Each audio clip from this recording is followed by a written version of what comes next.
episode of The Lamp. Hi, it's The Lamp.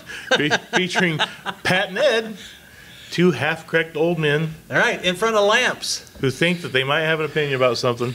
Oh, we've always got opinions, don't we? So we don't think, we just have the opinions, right? Yes. Hey, Pat, so if this works out right, show them what we got. We have a 1, a 2, and a 3 cameras today. Hopefully, yeah. Hopefully they're running. I don't know. We're just pointing. We might have just been pointing off in the thin air, but he didn't consult me on the budget on this one. So. No. I spent an extra 50 cents, and by golly, it's coming out of my paycheck.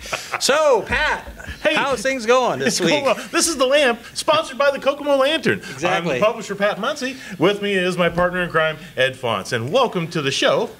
Today we're going to talk about a couple of things. We're going to start out talking about the memorial that's proposed to honor Opah Mae Johnson, the first female Marine who is from Kokomo, Indiana.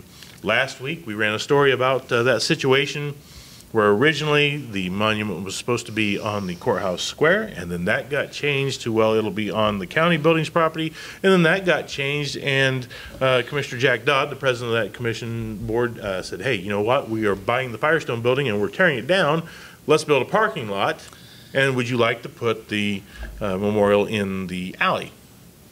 That upset a few people. I don't know why. I mean, maybe it's a little disrespectful. However, could be.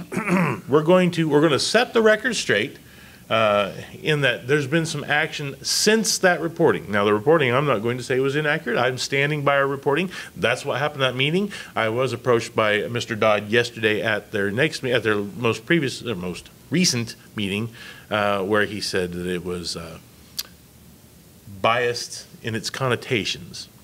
So, okay, well, be that as it may. On Friday of last week, or perhaps the week before, on a Friday recently, since that first meeting, Mr. Dodd met with the Memorial Corporation, and together they came up with a solution that involves moving that statue or memorial out to the existing Veterans Memorial Park near Championship Park, which used to be Darrow Chapel, out there on Goya Road. And I'm losing my partner. No, you're not. Okay. Keep going. Anyway, in addition to deciding that that's where it's going to be, or maybe as an enticement, Mr. Dodd also committed an additional $5,000 of county funds to help facilitate that move, and it turned out that money made the move happen. It looks really? Like. We received a press release from the Memorial Corporation thanking Mr. Dodd for his attention to the matter. That is nice, and the additional money, and so giving credit where credit is due, Mr. Dodd, who is a veteran himself, yes, made things right, whether it was a miscommunication or a misspeaking or just ignorance on how it would sound when it came out of his mouth, which that happens to me all the time. Yes, we all do it. Yeah, so we're forgiving people here. We forgive you, Mr. Dodd, for whatever misstep brought us to this point, but we thank you, Mr. Dodd, for stepping up, making it right, and throwing a little bit more money at what I believe is a worthy cause. So that memorial will go forward. It'll be out there on Goya Road, and we can stop the hate. We can stop the nasty comments. I don't think we were hating. Oh no, well, it's the collective we, the royal we, not the not the lantern. We didn't take Jack and I went to high school together. Yeah. I like Jack. We didn't take any shots at Jack, no, but there were some shots. Certainly taken. not. There were some shots taken.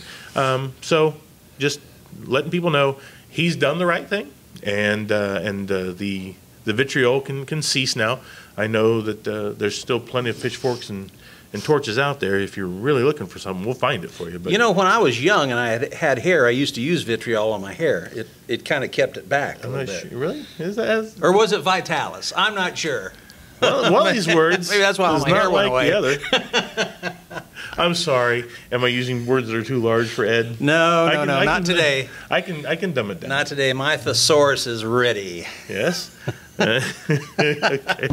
So what's next, Pat? So we got that. Well, that's one. The other thing that's coming up that I'm really excited about is Kokomo Urban Outreach's Empty Bowl fundraiser, which takes place on Friday.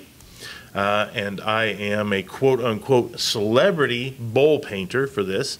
So, of course, I'm going to promote it, Celebrity. Ooh. Yes. So this is one of the major fundraisers for Kokomo Urban Outreach. They are a youth-centered organization designed to instill the proper values into our young children with their mini-up program, and also then a work ethic in the older kids through their up program. So these kids are learning 5 basic principles around respect and responsibility. And then they're applying what they learn at a younger age in the actual workplace. They actually put together work crews, and they hire out for yard work and repairs and maintenance and things like that. So it's a great program to give these kids the proper work ethic, which everyone has said that the generation behind them never has. I remember the boomers saying that my generation had no work ethic, and of course we said that about our children, and our children are saying that about their children. But here's the thing is, there are plenty of people at all ages with good work ethic, and Kokomo Urban Outreach is doing its part to make sure that that continues, and so I think that's a worthy cause, and I was happy when I was asked to be a celebrity bowl painter, and regardless of the quality of the painting, I'm not going to judge my own art, but I'm hoping that when it goes up for auction on Friday, that it pulls a pretty good price. Mm-hmm. It's all perspective, Pat. It's all in perspective. It is, yes. Yep. So, I mean, everything's art. So on Friday, starting at 11 o'clock at Cross America, which is out there, it was the old 84 Lumber, and then it was a skating rink for a little while. It's just about across from Menards. Yeah. Mm-hmm. To give you an idea for the people who are directionally challenged, like myself. From 11 to 1 will be lunch, where they'll be serving soup, and you'll get a chance to look at all the bowls. Most of the bowls that are on display or in use were painted by Kokomo Urban Outreach kids. So when you purchase your bowl of soup, you're going to take that bowl home that you choose that has that design from the kids, and there's a lot of really cool designs. I think you'll find one that works for you, that you'll enjoy. Mm-hmm. And then again, later in the afternoon at 4, they'll open up for the evening meal, and during that later event, they'll have the live auction of the quote-unquote celebrity bowls.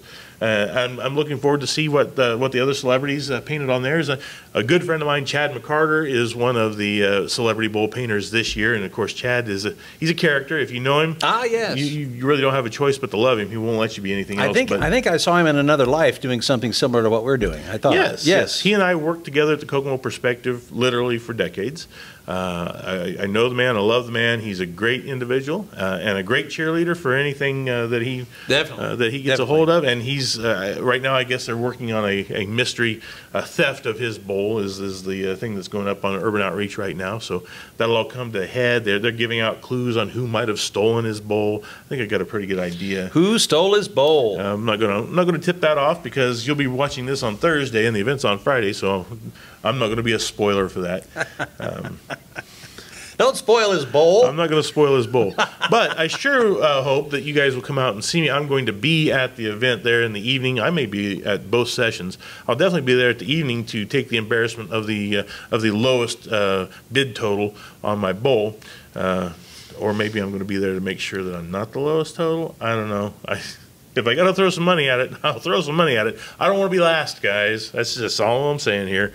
So unless you really want me to be last, I want you to put your money where your mouth is if you want me to be last. Go buy one of the other bowls at a higher price. I dare you to make me last. How about that? We'll get into a bidding war. It's up to you guys. It's up to you guys to get this done. Sure. All right. So whatever that bar is set, I'm going to make sure I'm going to get over that low bar. You just got to set that one. You got to set it high enough that I can't reach it. Pat, you're doing a great job so far. Get that self-esteem up there, man. Well, I'm going to art is art. I'm going to get a second mortgage on my house just in case. That way I'll have the money to make sure I'm not at the bottom. All right. That's optimism right there. That's what that's called. Sounds great to me. So please turn out at Cross America on Friday, either at the 11 o'clock or the 4 o'clock session. Give some money to Kokomo Urban Outreach. If you have time and a heart for it, volunteer for them as well. They're always looking for help in just about any capacity that you can give. They're just a great organization. Sherry Rail, if you don't know Sherry, you're missing out. Sherry is hilarious. She's a great advocate. She's a great teacher. She's a great motivator. I just love her to death, and the fact that she's taken over Kokomo Urban Outreach for Jeff Newton. I think that's a blessing for that organization. I think they're going to do great under her. All the staff over there is amazing. And then Jeff and Kareem have gone together, and they've started their own book. So you'll have to go online to take a look at that, because the name of it right now is escaping me, but they have put out a book. It's a book? You mean like a reading book? Like a reading book that's designed for younger readers, that is, again, promoting those values that Newton founded KUO on. So is this like going to be on Amazon, or where do they have this? I believe it's print on demand. Because we'll have the link up. Yeah, something about toolbox. Toolbox is in the title. And but it's on the Urban Outreach site, yes, I assume? If you go to Kokomo Urban Outreach's Facebook page, I know that they've posted several times there. And I apologize, Jeff and Kareem, that I don't remember the name of your book, and I really wasn't prepared to talk about it. Maybe we can have you on the show and you can promote that book. I would love to have you guys on, and we'll talk about that. Maybe we can talk about the success of the Urban Outreach fundraiser as well. So let's plan on that. If you're watching this, please give me a call. If not, I'm going to call you, and we're going to get you on here. Okay, cool. Those are the two things that I had for this week's episode. I've got something, but it's sitting over there. So what I'm going to do right now is, whenever I leave here, by the way, there's always something right here in its place, because I edit in my head as we go. So, okay. So there's going to be something right here if you want to talk, and if not, I'll provide the intermission entertainment. That's right. There you go. All right.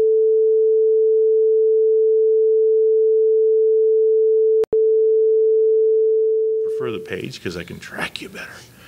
We also have our own dedicated websites, KokomoLantern.com, KokomoLantern.substack.com. If you want to subscribe, it's free. There is a paid tier, and you get access to our archives with that paid subscription. Otherwise, sign up for free. You're going to get that stuff in your email inbox every morning. So you're going to wake up to obituaries. You're going to wake up to a couple of stories and a podcast every day. I know it's 4 emails. Bear with us. It's 4 emails. We're not spamming you, but check your spam folder just in case Yahoo or one of those thinks we are. We're going to send you 4 every morning, so that you get a little taste of everything that's going on in the community, and you don't have to go looking for it. That's right. And we publish every day. And we have new stuff every day. Every day. That's right. And that means Patrick doesn't go on vacations. No, he will eventually. Patrick doesn't have a life. That's right. Because I've given my life to you. That's right. And I'm giving what's left of mine to you, to the Lantern and other various places. I mean, it's not going to be worth much, because I'm using up every organ as quickly as I can. Well, except for the liver. I'm saving the liver for my golden years. All right, thanks for the segue into what I had to talk about. Your liver? No, I'm talking about Kokomo Creation Care, and it's a great group. Okay. They've been actually at it for about 10 years now. Did you know that? I did not. I know you're asking what that group is. They basically are a group of people, and they work out of, I believe it's the Christ Lutheran Church. That's the center of it, and essentially they want us to take care of what we have, the environment that we have. They put on a lot of sessions for other faith groups about recycling, about new trends in energy like EVs. They had a speaker come in on EVs. They have several people that have come in speaking about solar panels. They had a few people come in. Well, they had Gary Hill from the Wildcat Guardians come in and talk about how the Wildcat has basically it's a pretty decent creek to paddle in, and I agree. I love etc. It's still there's still some problems with it from years and years of industrial waste and things like that. But there's life coming back to it, and the Indiana DNR has been in, and there's like mollusks and things like that are growing on the bed itself, the river or the creek bed that normally wouldn't be there if it was contaminated. The one thing still you can't do is eat fish from that because of the PCBs, and that's going to be several decades in the making. But there's still things going on there, and Kokomo Creation Care I want to make sure I get that right. Kokomo Area Creation Care. They meet once a month at Christ Lutheran Church, which is at 3401 South Dixon Road in Kokomo, and there'll be a little blurb come up about that. That's right there at Zartman, right? Right, exactly. Zartman and Dixon. So, and like I said, they've had various speakers throughout particularly the last year that I've been involved with them. And one of them was a gentleman who has a company called Waverly Electric. He actually bought some patents to electric car software and hardware, which came out of like 1919. I don't know how many of you knew this, but back at the turn of the century when automobiles, gasoline-powered automobiles were developed, electric cars were developed right next to them. In fact, Henry Ford's wife had an electric car because they were easier to drive. And so we've had electric. That wasn't sexist, right? No, certainly not. We've had electric vehicles in the past, and I know that things are up and down, and it's all mostly political right now. The problem with that is that this guy gave us his version of how life would be better once we do finally convert into at least a partial electric vehicle society. So then also they had, like I said, the solar panels. This particular month, which is the month of March, and March 13th, they're going to have Miriam Miskew. I'm going to screw that up. Miliskew. She is the EHS director at Star Plus Energy. Oh, hey. She is coming in, and also Al Kirchhoff from Star Energy, the new battery plants that are just outside of town. Exciting. They will come in on, like I said, it's on the 13th. Or no, I'm sorry, the 11th, pardon me, Monday, March 11th, that's this Monday. We're out here on a Thursday, so those of you that want to attend, that are interested in what's going on out there, it's going to be, it says it starts at 7 p.m. 7 o'clock on the 11th, a Monday, at Christ Lutheran, Dixon and Zartman, and 2 officials from Star Energy will talk about it. And so, of course, Star Energy is a gigafactory, which is the first of its kind in the United States. And it's also the 6th battery facility to support Stellantis's conversion. And Stellantis has built heavily into this upcoming year, the next upcoming model year, into EVs. So so that's something interesting. The group is interesting. We're going to have an article out, I think, probably within the next week or so. Before you see this podcast. Probably we'll have an article about that. But I wanted to mention that. They're a very great group. I am, and full disclosure for me, I'm on their steering committee because those are things that I think that are very important, and we are facing them here in our area. So those of you that are interested, once again, March 11th, 7 p.m., Christ Lutheran Church. Very good. No, I'm sorry, not Christ Lutheran, it's Youth Our Redeemer. Let me get that right. Oh, yeah. Nope, it's Christ Lutheran Church. I was right the first time. Never doubt yourself, kids. We only have strokes on Wednesdays. Yeah, that's tomorrow. I'm done. Okay, well, hey, so am I for this episode of The Lamp, brought to you by the Kokomo Lantern, allegedly the premier news source in Howard County. It's not allegedly. We're not not alleged. It is the premier. We are the premier news, entertainment, and sports site that covers Howard County. And in all seriousness, we're doing the best we can. We hope you enjoy the product. That's right. If you have anything in our eyes, yes, that's if you have anything in mind that you would like to see, you would like to read, or you would like to participate in, or if you'd like to sponsor this program, that'd be great too. We would love to work with you at any capacity. We just want to provide you something that you find value in, that you appreciate, and you want to continue to consume. That's right. So, for Pat Muncie and Ed Fonts, we bid you a great week. This is The Lamp.